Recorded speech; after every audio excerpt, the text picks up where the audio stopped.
لا إله إلا الله محمد رسول الله لا إله إلا الله محمد رسول الله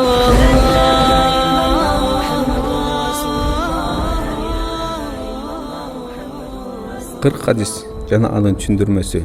39 hadis.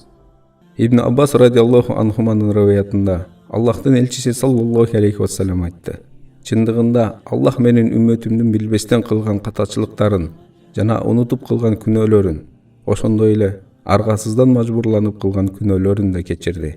Ибн Мажах. Хадистен алынган пайдалар. Биринчи, бул хадистен билсек болот: Аллах Таала өзүнүн пенделерине болгон мээримдүүлүгү чексиз экенин. Экинчи, эгерде бир адам бир ишти унутуп ката кылган болсо, ал иш үчүн ал адам жемеленбейт. Ал эми ал кылган иши арам иштерден болсо, ага күнөө жазылбайт жана кун дагы төлөнбөйт.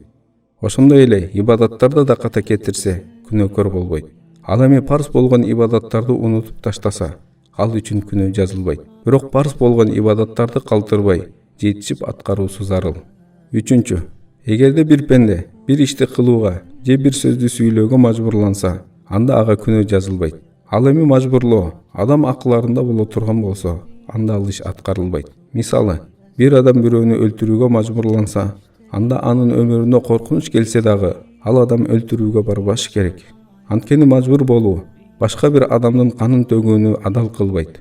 Ошондой эле адам өзүнүн жанын сактап калыш үчүн башка бир адамдын жанын кыюусу арам.